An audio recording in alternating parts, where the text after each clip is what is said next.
Olá, sejam muito bem-vindos ao Hoje News. Hoje eu vou conversar com um grande especialista em direito eleitoral. Direito processual eleitoral com fórum privilegiado, direito administrativo e direito imobiliário. Dr. Paulo Goiás é um advogado renomado no meio político brasileiro. E hoje vamos receber, para poder falar da nova reforma eleitoral, o desfile militar solicitado pelo presidente da República, Jair Bolsonaro, e sobre o voto auditável. Seja muito bem-vindo ao Hoje News, Dr. Paulo. Muito obrigado, Edna. É um prazer estar aqui no Hoje News, conversando com vocês, com as pessoas que nos acompanham e trazendo as últimas informações de Brasília e tudo, até porque aconteceram muitos fatos nessas últimas 24 horas e com certeza tinha gente que não dormiu essa noite, né? Bem, doutor Paulo, temos visto o presidente Jair Bolsonaro defendendo o voto auditável, alegando que é uma opção mais segura. Explique o que ele é e qual é o papel dele nas eleições. Bom, em primeiro lugar, nós temos que ter em mente, Edna, e quem está nos ouvindo, que todo processo público exige fiscalização. E as eleições também precisam de fiscalização. A luta do presidente pelo voto auditável, da qual eu, como advogado eleitoral, sou favorável, que haja auditoria. Isso por quê? Primeiro, quando nós vamos na urna e votamos, o nosso voto aparece na tela, nós confirmamos e o voto entra. Depois disso, nós não temos como saber se o Paulo Goiás ou aquelas 400 pessoas que votam na sessão eleitoral votaram realmente no candidato A, B, C ou D. Porque, em tese, lá dentro do programa pode haver um desvio padrão de voto. Aí alguém vai me dizer assim, mas a urna é segura. Eu não estou dizendo que a urna não é segura. Eu estou dizendo que sempre que há a mão humana, pode haver uma possibilidade de fraude. Vamos dar um exemplo. A fiscalização das urnas pela atual legislação, ela ocorre como? Antes de iniciar o processo eleitoral, são selecionados até 3% das urnas do país, se alguém requerer isso, é claro, e 12 horas antes de começar a eleição, todo mundo já sabe quais são as urnas que serão auditadas. Por exemplo, seção 1 da cidade de Goiânia. Vamos dar um exemplo, nós estamos falando de um jornal goiano. Então, já se sabe, se alguém está mal intencionado em fazer uma fraude em Goiânia, o que ele vai fazer? Ele vai deixar a urna 1 da seção 1 sem qualquer problema de alteração de programa. Mas as demais urnas que não forem sorteadas, poderá haver, na hora de fazer a totalização, colocar um programa que desvie o voto. Por exemplo, eu votei no candidato A, o João, mas só que a hora que ele vai contar lá dentro, ele conta para o candidato B, que é o Pedro. Isso pode acontecer em tese. Eu não estou dizendo que acontece ou que aconteceu. Então, há essa insegurança da urna efetivamente pelos prazos de fiscalização. Acho eu que, inclusive, o ministro Barroso publicou uma fake news em nome do TSE quando disse que o voto pode ser auditável. Não é verdade. Não é verdade. O fato de haver a totalização da urna e nós podermos depois, quando for feita a totalização geral dos votos, computar se os votos que saíram no boletim da urna são os mesmos que foram lançados na totalização geral, é uma coisa. A fraude lá dentro da urna que eu falei é outra. Então, eu sou realmente favorável ao voto auditável, acho que o presidente está certo e vou dizer uma coisa a mais. Se as pesquisas que estão aí dizem a verdade, que o presidente perdeu a eleição, vocês não acham que é muito estranho um candidato que perdeu a eleição ainda está pedindo para fazer auditoria para que a eleição seja a mais limpa possível? Ora, se não há nenhum risco na eleição, aí fica a pergunta. O nosso superior eleitoral, especialmente o ministro Barroso, está fazendo tudo para que não tenha voto auditável no país. Há alguma coisa escondida? Há alguma excrescência atrás? Não sabemos, mas uma coisa é certa, eu gostaria de ter o meu voto contado para os candidatos que eu votar, assim como eu acredito que qualquer brasileiro. Eu não quero servir de massa de manobra para que uma urna eletrônica possa ou não, de alguma forma, modificar os votos. E, por fim, se o programa do TSE é tão seguro, vai ficar a sugestão para o Banco Itaú, Banco do Brasil, Bradesco, Santander e todos os outros bancos. Parem de investir em sistema de segurança e contrate o TSE para fazer a garantia das contas bancárias. Doutor Paulo, o que é a reforma eleitoral e qual é o seu papel no meio político? Bom, a reforma eleitoral, nós fomos surpreendidos ontem à noite com a aprovação pela comissão especial, tanto que eu te confesso que nós estávamos preparados com uma pauta e fomos surpreendidos. O parecer da relatora foi votado e depois foram votados os destaques. E aí, se você me permitir, como é uma matéria técnica, eu fiz algumas observações no próprio parecer. Nós vamos por ordens, tá?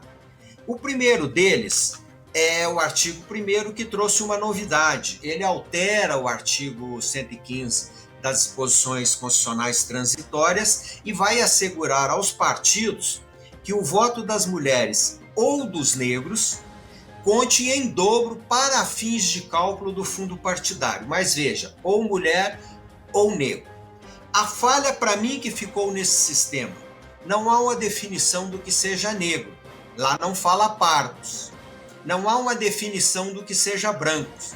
Eu tive um caso emblemático no Ceará com um candidato a prefeito que ele já disputou 4 eleições, ele sempre foi branco. Na última eleição, depois que o Supremo garantiu cota especial para negros, ele mudou a cor dele de branco para pardo para receber mais dinheiro. E aí essa é uma das discussões que tem lá no TRE do Ceará. Por outro lado, e aí eu vou até fazer uma brincadeira, há uma disputa aí para ter a mulher trans e para ter o homem que adota a sexualidade feminina como transmasculino.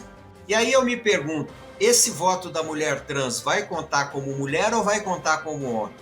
Do homem que adota a sexualidade feminina, ou a aparência feminina, ou nome feminino, vai contar para normal ou vai contar para as mulheres? Essas dúvidas surgem. Depois nós temos uma modificação muito importante no processo eleitoral, que foi a forma da eleição. As eleições para o Poder Legislativo, seja ele Câmara Federal, Assembleia Legislativa, Assembleia Distrital ou Câmara de Vereadores, eles são, pelo artigo 45 da Constituição, eles são pelo sistema proporcional belga, que é o modelo belga. O que significa isso? Que as pessoas votam no candidato que está dentro do partido. Soma-se o voto de todos os candidatos do partido e vê se o partido conseguiu o que nós chamamos de quociente partidário. Como é que consegue o quociente partidário? É dividindo o total de votos válidos no candidato e na legenda pelo número de vagas. Vou dar o exemplo de Brasília para facilitar. Brasília, vamos supor, teve 1.200.000 votos. Tem 8 candidatos a deputados federais. Então nós vamos ter nessa situação 1.200.000 divididos por 8. Eu até de cabeça agora essa conta vai dar 600, mais ou menos 300.000 votos. Se for 300.000 votos, cada partido que fez 300.000 votos elege um candidato. Cada vez que fizer 300.000 votos. Eles acabaram com isso e criaram o distritão. O que é o distritão? Em princípio vão ser eleitos os mais votados, mas criaram umas cláusulas de barreira, umas dificuldades nesse mais votado. Quais são as principais dificuldades? Primeiro, eles criaram a figura da habilitação partidária. O eleitor vai votar. Vamos pegar um partido do exemplo, o partido da Edna. Então, o partido da Edna, ela teve lá, todo o partido, todos os candidatos dela, obtiveram, vamos supor, 5.000 votos. E a votação geral foi 15.000 votos. Então, ela vai ter, se lá tinha 5 vagas, ela vai ter 3.000, ela vai ter no sistema atual, ela teria um quociente eleitoral. Pelo sistema novo, desses 15 mil votos, eu acho que eu estou tendo dificuldade de explicar, mas vou tentar melhorar isso. Mantendo o quociente eleitoral, o partido vai ter que ter 25% do quociente eleitoral, que é a divisão dos votos válidos e do partido pelo número de vagas. Vamos colocar o exemplo do Distrito Federal para deputado federal. Vai precisar ter em torno de 43 mil votos o partido. Todos os partidos que preencherem essa habilitação vão disputar as primeiras vagas, ou seja, os mais votados desses partidos ocuparão essas vagas. Mas existe uma segunda trava. Só pode ser eleito nessa primeira fase os candidatos que obtiverem mais de 10% dos votos do quociente eleitoral. Voltando a Brasília, 43 mil votos, terá que ter em torno de 23 mil votos o candidato. Então, o candidato mais votado, se ele alcançar 10% do quociente, ele está eleito. Mas isso poderá ocorrer sobras, porque nem todos vão entrar. Aí vem-se a segunda regrinha. Pega-se os partidos com os mais votados, que têm o quociente eleitoral, e parte para os que sobraram. Pega desses aí os que tiverem acima de 10 mil votos. E, por fim, entra todos os partidos políticos que tiverem candidatos mais votados e que ainda não entraram. Com isso, você vai ter eleição dos titulares. No caso de Brasília, 8 deputados federais ou 24 deputados distritais. A eleição do suplente já é um pouco mais complexa, porque ela vai considerar, primeiro, ele é suplente do partido do candidato eleito. Mas se o partido não tiver habilitação, que pode acontecer naquele caso terceiro que eu falei lá, ou se o candidato não tiver 10% dos votos, ele não é suplente. Se ocorrer isso e sobrar alguma vaga de suplente, aí é dividido igualmente entre todos. Ou seja, só vai eleger na prática quem tiver 10% dos votos do quociente eleitoral e o partido que tiver habilitação. Então, essa é uma das partes que foi a figura, essa mudança da habilitação. Aqui surge uma dúvida que o nosso ouvinte e internauta deve analisar. Não foi revogado o artigo 45 da Constituição. Foi feita uma PEC que muda o sistema. Ou seja, na Constituição ainda vai ficar prevendo, por essa aprovação da comissão, o voto proporcional. Então, isso é matéria para discussão. Por fim, nós vamos ter, houve uma mudança na cláusula de barreiras. Tá? Não foi liberada as coligações, mas houve uma mudança na cláusula de barreira. O que é a cláusula de barreira? Os partidos, pela legislação atual, eles devem fazer algo em torno de 3% dos votos do país em pelo menos 9 estados. E em cada um desses 9 estados tem que ser pelo menos 2% dos votos. E aí eles trouxeram uma figura nova, que vai ser essa divisão, ela pode também ser feita pelo número atual de senadores. Então, ou é deputado federal, ou é votação, ou é senadores. Então, no caso, é 5 senadores. E aqui tem um detalhe. Quando pega essa regra e vai para fundo eleitoral, para distribuição do horário gratuito, do fundo eleitoral, do fundo partidário, o que acontece? O senador que mudou de partido vai contar para fins de beneficiar o partido. Já o deputado federal que mudou de partido não vai contar e não vai beneficiar. Então, essas são novidades que se apresentaram aí nesse cenário. Eu estou fazendo apenas uma pincelada. Por outro lado, eles entraram, e aí me parece de constitucionalidade questionável, eles entraram também regulamentando o projeto, nesse mesmo projeto, regulamentando a lei de iniciativa popular, que antes era 3% dos votos do país e agora serão 100 mil votos. Precisa ter 100 mil votos, 100 mil eleitores habilitados assinando o projeto de iniciativa popular, e esse projeto agora passa a tramitação especial dentro de uma série de coisas. Criaram também a figura do projeto de lei, a discussão, tipo um plebiscito para os municípios, para discutir as questões locais, que será feito junto com a votação. Vamos dar um exemplo. Goiânia, eu estive aí no final de semana e vi que há algumas discussões da população em relação ao que deve ser feito, isso ou aquilo. poderá então a Câmara mandar isso para a votação das eleições, que haverão em 2024, para ver se o povo quer que construa um autódromo ou um centro. Então, essas discussões poderão ser colocadas. Mudaram ainda a competência do TSE de baixar normas com menos de 1 ano de validade. Então, esse é o ponto. Agora, tem uma mudança, Edna, que vai ser para as eleições presidenciais lá de 2026, que eu confesso que eu não gostaria de debater hoje, porque até agora eu não entendi. A redação está tão mal feita que não conseguiu ainda dar um entendimento com essas mudanças que eles fizeram.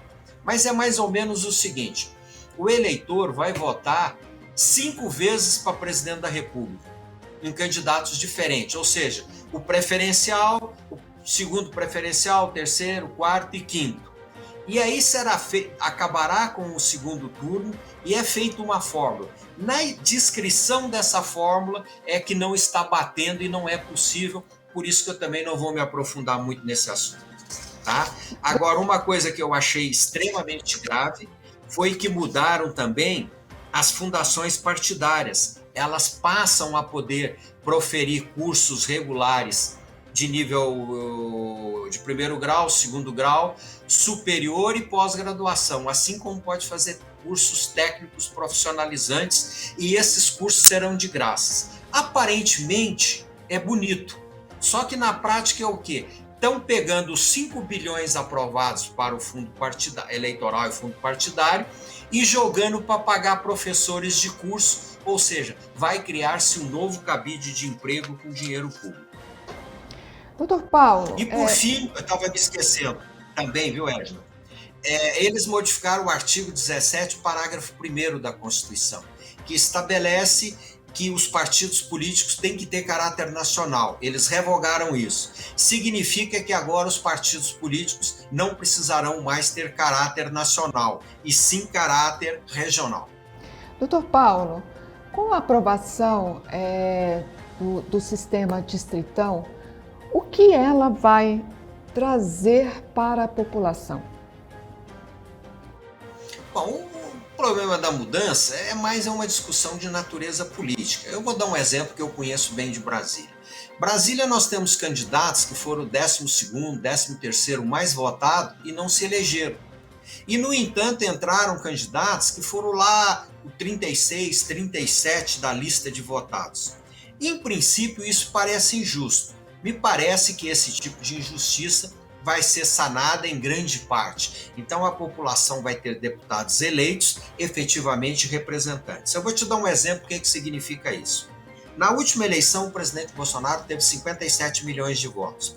Se você pegar todos os deputados federais eleitos, você vai ver que não dá 57 milhões de votos, somando o voto de todos eles. Se pegar todos os senadores eleitos, a soma de voto deles não dá 57 milhões.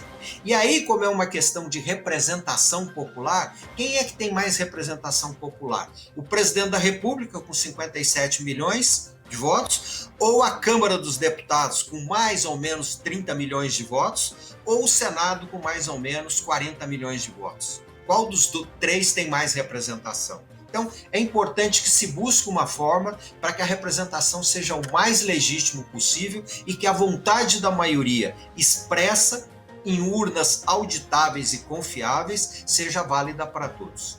Doutor Paulo, mudando de assunto, o presidente recentemente solicitou um desfile militar na Praça dos Três Poderes. Qual a importância que o senhor vê nesse desfile? Bom, em primeiro lugar, eu ri muito com esse desfile. Até onde eu sei, o Globo publicou isso, desde março está convocado essa apresentação ao presidente da República para convidá-lo para participar do evento. Então não foi uma coisa criada de última hora. Agora, naturalmente, o momento acabou sendo inadequado. Por quê? Há a convocação para votação hoje da PEC do voto auditável. Por outro lado, o confronto do presidente com o Supremo e com o TSE fez gerar uma expectativa no mundo político de que, na verdade, esse não foi bem um desfile, foi uma apresentação de veículos militares para o presidente da República. Tanto é verdade que a avenida não foi fechada, continuou o trânsito em sentido contrário, e o presidente não fez convocação de povo, não fez convocação de nada. Os veículos passaram, entregaram um convite para o presidente da República e foram embora. Mas aí eu digo o seguinte: será que foram embora? Eles vão estar acampados aqui em Formosa, a 80 quilômetros de Brasília. 80 quilômetros de Brasília com um veículo blindado, em 2 horas está tudo aqui de volta. Então, me parece que, mesmo tendo sido marcado antes, ele serviu de um alerta tanto para os ministros do Supremo como para alguns parlamentares que estão rompendo a ordem constitucional vigente. Já há um rompimento constitucional por parte do Supremo Tribunal Federal. Ele está entrando em áreas que não é dele. Cada ministro está decidindo ao sabor dos seus interesses do dia a dia. E me parece que as Forças Armadas não vão permitir isso, e nem nós, como cidadãos brasileiros, queremos isso.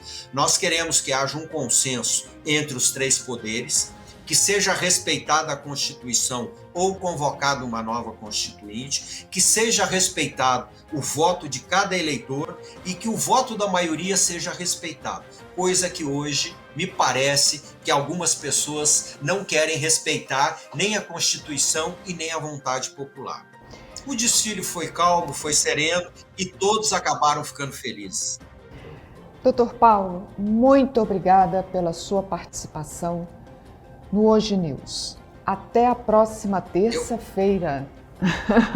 Sempre aqui, muito né, obrigado, com a gente. Eu agradeço. Estou às ordens. Acho que falei muito sobre a reforma, mas foram pontos que eu considero importantes e eu tenho certeza que o Brasil precisa voltar para os trilhos. E para voltar para os trilhos, precisa que a classe política tenha responsabilidade, que a classe política adote uma postura mais responsável e, principalmente, Edna, antes de terminar, os ministros do Supremo e do TSE, eles têm que lembrar que existe a lei orgânica da magistratura.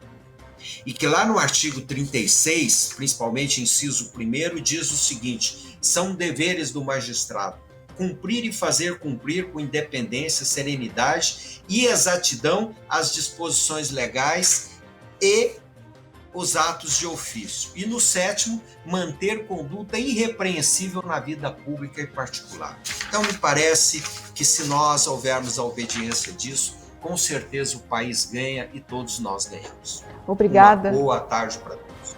Obrigada, Dr. Paulo, e obrigada a você.